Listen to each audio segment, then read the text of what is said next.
Oh my God, it's getting serious. And I've done the work on myself, but I'm still having feelings of fear, anxiety, fear of it like not working out after putting my all into it, fear of becoming not satisfying enough after a while, fear of it turning out to be different than what it started as. I mean, maybe I'm not ready. Maybe they're right. Stop. You've done the work. Now it's time to apply. Will you let fear overwhelm your faith? You got this. Either you're going to build or break the bond. First things first, because I know it's coming. Don't believe the whole, you didn't work on yourself long enough. You just need to be by yourself and continue to heal stuff that you're going to hear from people. Due to you feeling this way, you did the work. It's okay. I know this may be challenging, but it will be okay. Now it's time to apply and test. And I hear you saying, test? I don't have time to be testing something that's supposed to be serious. That's not what I mean. Let's talk about fear versus faith. Break down each letter in fear, and you'll see that fear is nothing but false evidence appearing real. Now, faith, on the other hand, is the evidence of the belief in things we hope for but aren't seen. Having hope means that you are still expecting and desiring something to happen. So, to break it down a little more, faith is acting like you know what God said is true. Think about it. When you know someone is telling the truth, because the actions that come after that truth is a reflection of the truth, you react differently.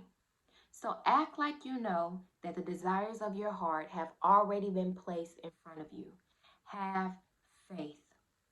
So faith or fear, your choice. Now you have to choose whether you will break or build the bond. This is a moment where you need to let your faith reign victory over your fear. It's easier said than done, I know. So let me help you. To get past this fear, you have to start with controlling and preparing your mind. And the way that you do that is with the Word of God. Now, if you didn't know, our thoughts and our fears can and will produce death if you let it. I said it before, but I'm going to say it again.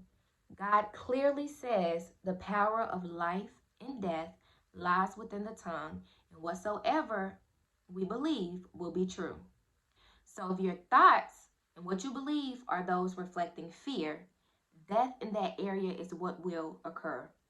If what you're speaking, what comes off of your tongue, reflects fear, death over that situation is already near.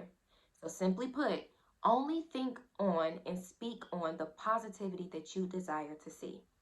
To help lessen the stress of doing so, set your hope. Remember, hope is your desires and your expectations. Set your hope fully, not partially, but fully on God and what He has for you, which is power, love, and a sound mind. In 2 Timothy 1:7, it says, for God hath given not us the spirit of fear, but of power and of love and of sound mind. That means you have the power to attract what you want just by your thoughts and your beliefs. I know that's not easy for us. We have a tendency to set our hope partially on God, partially on what our family and friends say or think, partially on our past relationships or our past trauma, and partially on our success or lack of. So you have to prepare your mind by recognizing and resisting your former addictions. And when I say addictions, addictions are not just chemical, they can be emotional and relational as well. Think about it. It's so amazing how the old ways of living life and thinking come back as soon as you're faced with a test, as soon as things seem like it's good. All of your ways, the unintentional manipulating to try to make the situation come out the way that you want, and the controlling and forcing people to do what you want them to do for your comfort, or shall I say for your safety, because you don't want to get hurt. Yeah, the anxiety, the fear, the worrying, all of those habits, the ones you think protect you from getting hurt. You don't want to get hurt. I get it. But don't let those old behaviors and thoughts control you. Don't let them cause fear to outweigh your faith. Your faith is what healed you thus far, and is what's going to give you all of your heart's desires. You didn't come this far to give up. Everything will be okay. Trust yourself. Yes, maybe you were a little naive before, but that was before you began working on yourself. You know enough to know when you need to take a step forward and when you may need to take a step back. And ultimately, a part of that self love that you learned about is learning to accept good things without having doubts. It's truly believing that good things that come your way aren't too good to be true or too good for you. So, you know what? Let it get serious.